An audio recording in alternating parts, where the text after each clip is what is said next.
জাতীয় শিবিরে যোগ দিতে শিলিগুড়ির এই তরুণ বেনারস যাচ্ছেন, কিন্তু কেন তিনি রক্তদান এবং সমাজসেবা করেন? আজকের প্রজন্ম আবার রক্তদান করে নাকি? আজকের প্রজন্ম আবার বৃক্ষরোপণ করে নাকি? আজকের প্রজন্ম আবার নিঃস্বার্থ সমাজসেবা করে নাকি? প্রশ্নগুলোর একটাই উত্তর: করে। অনেক তরুণ ছেলেমেয়ে রয়েছে যারা সমাজসেবায় নিজেদেরকে নিযুক্ত করে রেখেছেন।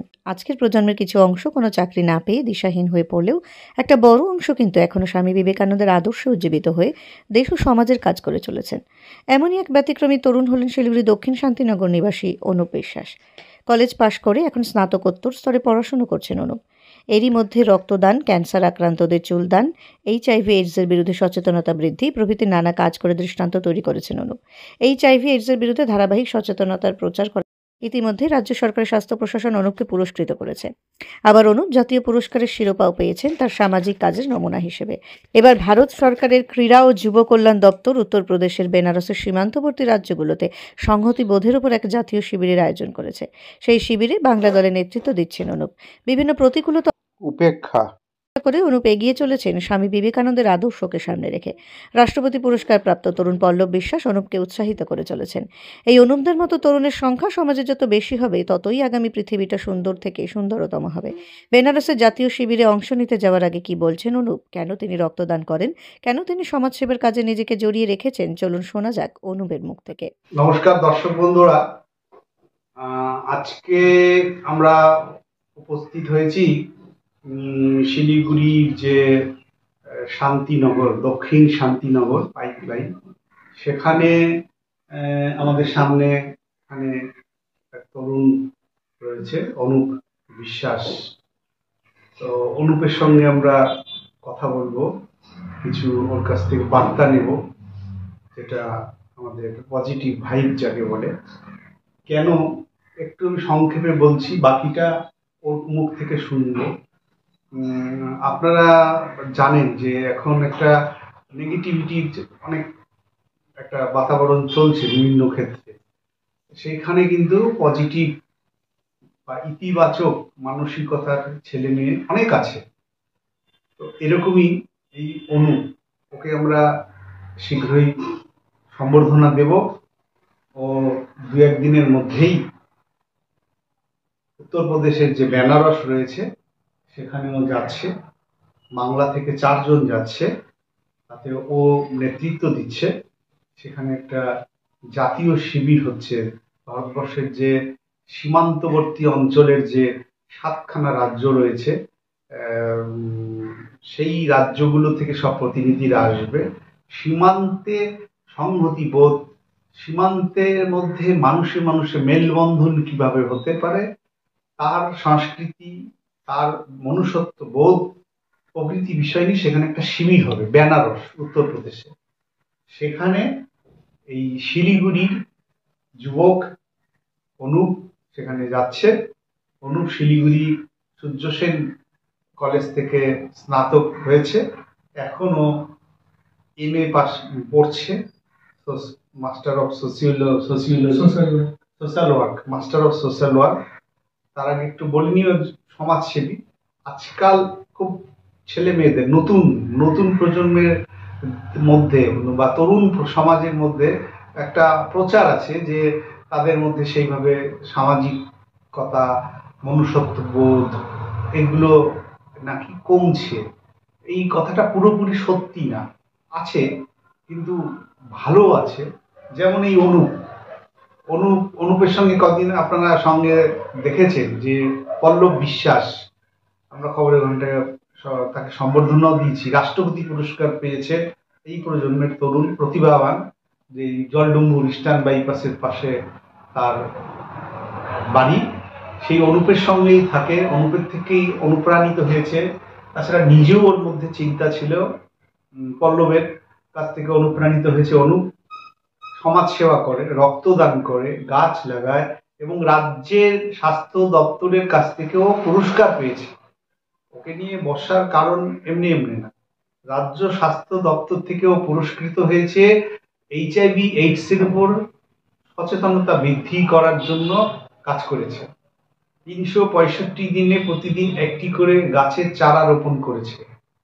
সাইকেল র্যালি করেছে শিলিগুড়ি থেকে ডুয়ার্স মালবাজার এরকম বিভিন্ন রকমের সামাজিক কাজ, মানবিক কাজ অনুপ করে গেছে। তো এখনো ওর যুদ্ধ চলছে, লড়াই চলছে। তো এই ধরনের ছেলে মেয়েদের আমাদের উৎসাহিত করা দরকার। তো আমরা ওর কাছ থেকেই শুনবো যে কেন ও সমাজ সেবা করে, কোথায় ও যাচ্ছে, কেন যাচ্ছে, সেগুলো আমরা একটু জানবো। প্রথমেই আমাদের নমস্কার অনুপকে। তো প্রথমে একটু বলো, তুমি, আমরা খবর পেয়েছি যে তুমি একটা জাতীয় শিবির বেনারসে হচ্ছে, সেখানে যাচ্ছ। কবে যাচ্ছ, কেন যাচ্ছ? আমরা শিলিগুড়ি থেকে 5 তারিখ আমরা এখান থেকে রওনা দেব। 5 মানে? এই 5 মার্চ। আচ্ছা। 5 মার্চ আমরা রওনা দেবো। সেখানে আমাদের শিবির চলবে 9 তারিখ অবধি। তো আমাদের ওয়েস্ট বেঙ্গল থেকে 4 জন আমরা এই শিবিরে যাব। তো তার মধ্যে আমি, আমার সাথে আরো 3 জন যুবক আমরা যাব সেখানটায়। সেখানে আমি যুব নেতা হিসাবে সেখানে তাদেরকে আমরা নিয়ে যাব। তো এটা কি জাতীয় শিবির? জাতীয় শিবির এটা। সেখানটায় 7টি রাজ্য, সেখানটায় মানে সে 7টি রাজ্যের যুবকরা সেখানে অংশগ্রহণ করবে, যেমন আসাম, সিকিম, তারপর হচ্ছে উত্তরাখণ্ড, ইউপি। তো এরকম 7টি রাজ্য সেখানে যুবকরা সেখানে অংশগ্রহণ করবে। সেখানটায় আমরা বাংলা থেকে তোমরা যাচ্ছ 4 জন? 4 জন। বাংলাদেশ যাচ্ছি আমরা 4 জন। সেখানে আমি দলনেতা হিসেবে যাচ্ছি। এবং সেখানে যাওয়ার কারণটা হচ্ছে, এগুলো যে শিবির হয়, এই শিবিরগুলো অর্গানাইজ করে ministry of youth affairs and sports, government of India. তো এইভাবে মাঝে মাঝে এগুলো শিবির আয়োজিত হয়। সেখানটায় মানে অংশগ্রহণ করা মানে খুব একটা গর্বের বিষয়, কেননা মাত্র 4 জন সেই শিবিরে অংশগ্রহণ করবে। সেখানটায় আমার নাম এবং সেখানে আমি দলনেতা হিসেবে যেতে পারছি, সেটার জন্য মানে নিজের উপর গর্বিত বোধ মনে হয়। তো সেখানে যাওয়ার কারণটা হচ্ছে, সেখানটায় গিয়ে আলাদা আলাদা রাজ্যের যুবকরা সেখানটায় আসবে। সেখানে তাদের মানে সেখানে তারা কাজ করেছে বলে তারা সেখানটায় মানে অংশগ্রহণ করার চান্স পেয়েছে। তার জন্য তাদেরও একটা নতুন এক্সপিরিয়েন্স তাদের কাছে আমরা শিখবো, এবং আমরা যেগুলো কাজ করেছি সেই কাজগুলো আমরা বলতে পারবো। এবং সেই রাজ্যের যে কালচার, ওখানকার এক একটা রাজ্যের এক এক রকম কালচার হয়, সেই রাজ্যের কালচারগুলো আমরা শিখতে পারবো। যেমন ভাষা হোক, সেখানকার ডান্স হোক, সেখানকার মানে ফোক সং গুলো হোক, সেখানে সবকিছু আমরা জানতে পারবো। এটাই আমাদের মেন যাওয়া হিসেবে। এখানে অনেক রকম যুবকদের সাথে আমাদের পরিচিত হবে। আমাদের ভারত তো অনেক বড়, সেখানটা এক এক রাজ্য থেকে যদি আমরা মানে 4 জন 5 জন করে যদি চিনতে পারি, সেখানে মানে পুরো ভারতে আমাদের একটা মানে বন্ধুর মতন হতে পারবো, যে হ্যাঁ এক এক রাজ্যে আমরা এক এক মানে চিনি তাদেরকে। তো ওখানে কদিনের একটা শিবিরটা আছে? 5 মার্চ থেকে 9 মার্চ অব্দি। আচ্ছা। তো ওখানে আরেকটা জিনিস জানছি যে এই শিবিরে যাচ্ছ, এটা কেন্দ্রীয় সরকারের ক্রীড়া ও যুব কল্যাণ দপ্তর আয়োজন করছে। তার আগে আমরা আরেকটা তোমার সম্পর্কে তথ্য জেনেছি যে তুমি রাজ্য সরকারের স্বাস্থ্য দপ্তর থেকে পুরস্কার পেয়েছো। সেটা কেন, কবে পেয়েছো? সেটা আমি 2024 সালে পেয়েছি, ন্যাশনাল ইউথ ডেতে। তো সেখানটায় আমি রেড রিবনের উপর কাজ করেছি, HIV এর উপর কাজ করেছি। যেমন বললেন আপনি যে র্যালি করেছি আমি, যেমন ডুয়ার্সে, মালবাজার, সেবক, লাটাগুড়ি। তো সেখানে গিয়ে আমরা HIV এর উপর আমরা সেখানটায় সচেতনতামূলক বার্তা দিয়েছি। সেখানকার আদিবাসী গ্রামে আমরা স্যানিটারি প্যাড ডিস্ট্রিবিউশন করেছি। তারপর হচ্ছে আমি মানে ব্লাড ডোনেশন করেছি 12 বার। তারপর HIV এর উপর আমরা অনেক সচেতনমূলক কাজ করেছি। এই জন্যই আমাকে মানে রাজ্য থেকে আমাকে সে করা হয়েছে, সিলেক্ট করে আমাকে সেখানটায় আমি সেই পুরস্কারটা গ্রহণ করেছি। এবং তোমার শুনেছি যে কিছু ন্যাশনাল জাতীয় পুরস্কারও রয়েছে, সেটা সম্পর্কে একটু যদি বলো আমাদের দর্শক। আমি 2023 সালে রাষ্ট্রীয় প্রেরণাদূত অ্যাওয়ার্ড পেয়েছি। সেটা হচ্ছে ছাপড়া, বিহারে হয়। তো সেখানটায় আমাদের যে বিহারের খেলমন্ত্রী রয়েছে, তিনি আমাকে সেই পুরস্কারটা দিয়েছে। এবং সাথে সাথে মিথিলা গ্লোবাল অ্যাওয়ার্ড, সেটা মিথিলাতে আয়োজিত হয়, সেখান থেকে আমি ন্যাশনাল অ্যাওয়ার্ড পেয়েছি। সেখানটায় জম্মু কাশ্মীর, কেরালা, তেলেঙ্গানা, বিভিন্ন রাজ্য থেকে এক একজন করে সেই পুরস্কারটা পায়। সেখানে ওয়েস্ট বেঙ্গল থেকে আমি পেয়েছিলাম। সেটা আমার এই কাজের জন্যই পেয়েছিলাম, সোশ্যাল ওয়ার্কের উপর, সামাজিক কাজের জন্য। শুনলেন দর্শক বন্ধুরা যে সামাজিক কাজ, মানুষকে সেবা করা, সেটা ওর কাছ থেকে শুনলেন। HIV/AIDS, রক্তদান, বৃক্ষরোপণ, এরকম বিভিন্ন রকমের সমাজ পরিবেশের জন্য কাজ করে জাতীয় পুরস্কার পেয়েছে, রাজ্য পুরস্কারও পেয়েছে। তুমি রক্তদান করো, তো রক্তদান, তোমার রক্ত নিবে, রক্ত কমে যাবে না শরীরে? কমবে, রক্ত কমা জিনিস। রক্ত দিলে হয়তো মানে রক্ত বাড়ে, আমি শুনেছি। এবং আমি যদি একজনকে রক্ত দিই, সেই রক্ত থেকে 4 জন বাঁচতে পারবে, সেই রক্ত 4 জন বাঁচতে পারবে। তো এই রক্ত আমি মানে মাঝে মাঝে আমার শরীরে আমরা 3 মাস পর পর রক্ত দিতে পারি। তো আমার বছরে আমরা 4 বার রক্ত দিতে পারি। তো আমার 3 বছর আমি কন্টিনিউ এভাবে 3 মাস পর পর রক্ত দিয়েছি। তো আমার এখন টোটাল 12 বার হয়েছে। ইচ্ছা আছে আরো অনেকবার দেওয়ার, যতটা পারি। রক্তের গ্রুপ বি পজিটিভ। কারো যদি জরুরি দরকার পড়ে, অবশ্যই অবশ্যই বি পজিটিভ যদি কারো রক্ত জরুরি হয়, আমি যখন আমি মানে উপস্থিত থাকবো, আমি অবশ্যই দিতে রাজি। আমরা শুনতে পাই যে নতুন প্রজন্মের ছেলে মেয়েরা রক্তদান শিবিরে খবর করতে গিয়ে শুনি যে নতুন প্রজন্মের ছেলে মেয়েরা রক্তদান করে না, পাওয়া যায় না, সব পুরনোরাই করছে। কে বলছে? প্রমাণ একটাই, যে হাতে না জ্বলন্ত উদাহরণ একটা হলো, আছে কিন্তু অনেক। এটাকে বাড়াতে হবে। আচ্ছা, এই যে তুমি রক্তদান করছো, তারপরে সামাজিক কাজ করছো, তোমার পকেটে কিছু পয়সা আছে?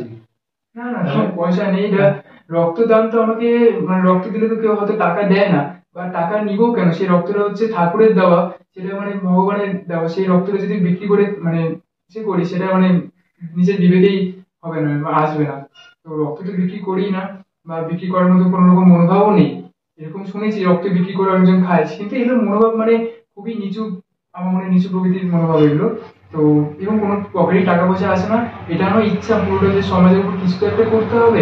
কিছু একজন তো মানে আমরা এখন যুবক, যুব সমাজ, আমরা যদি সমাজের প্রতি কিছু না করি, তাহলে কারা করবে? তার মানে এই যে গাছ লাগিয়েছো, হুম। রক্ত দিয়েছো, এইডস এর উপরে প্রচার করেছো, রিবার্ট পেয়েছো, তো এইগুলো যে করেছো, এগুলোর বিনিময়ে কিছু প্রত্যাশা করেছো, না এমনি জাস্ট সেবা করবো? না, আমি সেটা সেবা করার একটা আনন্দ কোনটা? সেবা করার আনন্দটাই বলবো। হ্যাঁ। গাছ লাগানো, যেটা বললেন যে গাছ লাগানোটা, তো আমি গাছ লাগিয়েছি এখন, কিন্তু গাছটা বড় হবে মোটামুটি 10 বছর 5 বছর পরে। তারপর সেই সেই জেনারেশন যারা থাকবে, তারা সেটা মানে পাবে। আমার মনে হয় গাছ লাগানো হচ্ছে সবচেয়ে সেলফলেস, মানে কোনো নিজের স্বার্থ নেই, সেই কাজটা সবচেয়ে হচ্ছে গাছ লাগানো। সেখানে হচ্ছে মানে আমরা তো পাবোই, পরে সাথে সাথে আমাদের সাথে আরো অনেকজন সেই সেবাটা পাবে। গাছের অক্সিজেন, সেটা গাছের জন্য আমরা বাঁচতে পারি, সেই অক্সিজেনটা পাই। এই তোমার মতনই 20 বছর 25 বছরের ছেলে মেয়েদের একটা অংশ, সবাই না, একটা অংশের মধ্যে আমরা দেখতে পাই যে তারা ভাবে যে দেখ কি হবে পড়ালেখা শিখে, চাকরি নাই, কর্মসংস্থান নাই, কেউ ডিপ্রেশন বা হতাশায় ভুগছে, কেউ হয়তো হতাশা কাটানোর জন্য একটু নেশা বা বিপথে চলে যাচ্ছে। এই ধরনের ব্যাপার স্যাপারগুলো হচ্ছে। এই ছেলে মেয়েরা যদি বিপথে চলে যায়, নেশায় চলে যায়, তাদের যেমন ক্ষতি, অপরদিকে তাদের পরিবারের ক্ষতি, অপরদিকে আগামী প্রজন্মের ক্ষতি, আমরা সব জানি, বুঝছি, তারপরেও চলে যাচ্ছে একটা অংশ। তাদের উদ্দেশ্যে তুমি কি বলবে? তুমিও তো যেতে পারতে। সবসময় মানে একটা ফ্রেন্ড সার্কেল হচ্ছে সবসময় ম্যাটার করে এগুলোর ক্ষেত্রে, যে বন্ধু কাকে বানাচ্ছি। সেই বন্ধুরা যদি ওই একই পথে যায়, তার সাথে সাথে হয়তো আমরা মানে ছেলেবেলায় মানে আমরা হয়তো তার সাথে চলে যেতে পারতাম, বা চলে যায় অনেকজন, অনেকজন হয়তো সেখান থেকে ঘুরে আসে। তো সেখানে তো মানে সেই বন্ধুরা একটু দেখে নিতে হবে যে হ্যাঁ কাদের সাথে মিশছি আমরা। যদি মনে হয় যে হ্যাঁ আমি এখান থেকে বেরোতে চাই, তাহলে তুমি অবশ্যই পারবে, কেন বেরোতে পারবে না সেখান থেকে? তো আর নেশা করলেই যে মানে সব রকম বিপদ কেটে যাবে বা সব চিন্তা কেটে যাবে, সেটা কিন্তু একদমই না। তুমি তোমার হাত পা দিয়েছে, তোমার হাত পা সবকিছু ঠিক আছে, তুমি কাজ করে তোমার মানে চিন্তা তুমি দূর করতে পারো। আমরা এমন তথ্য পেয়েছি দর্শক বন্ধুরা, যে করোনা বহু মানুষের প্রাণ কেড়ে নিয়েছে। করোনা বহু মানুষের কাছে অভিশাপ, বহু মানুষের কাছে আশীর্বাদ। করোনা বহু মানুষের প্রাণের মৃত্যু না হলেও এমনভাবে শরীরকে ক্ষতবিক্ষত করে গিয়েছে, যার ফল অনেক মানুষ ভুগছে। আবার করোনা অনেক মানুষের প্রাণ না নিল, তাকে আর্থিকভাবে দুমড়ে মুচড়ে দিয়েছে, বিধ্বংসী অবস্থা করে দিয়েছে। তার রেশ এখনো অনেকেই কাটিয়ে উঠতে পারেনি, যুদ্ধ করতে হচ্ছে। আমরা খবর পেয়েছি, বিস্তারিত আমরা যাচ্ছি না। এই অনুপকেও বা তার পরিবারকেও করোনা কিন্তু একটা বিরাট ধাক্কা দিয়েছে। মানে সেখানে হয়তো প্রাণহানি হয়নি, কিন্তু অনেক রকম ভাবে যে একটা চাপ, ঝড় আর্থিক দিক থেকে সেগুলো হয়েছে। তারপরেও তারপরেও অনুপ কিন্তু বিপথের যায়নি, ট্র্যাকটা ঠিক রেখেছে, অর্থাৎ মানুষের সেবা করেছে। করোনায় বিরাট ধাক্কা এসছে, তারপরেও সে সামনের কথা ভাবছে, রক্তদান করছে, সামাজিক কাজকর্মে অংশ নিচ্ছে। কেন? তুমি তো মনে করতে পারতে এই তো শেষ হয়ে গেলাম, এই তো শেষ হয়ে গেল, আমি কিছু তাহলে কিছু একটু করি, একটু অন্য নেশায় বিপথে চলে গেলে কি হবে, সব তো শেষ। করনি কেন? সেই নেশার পথে গেলে কি সেটা কি ঠিক হতো, বা সেখানে গেলে কি মানে সবকিছু ঠিক হতো?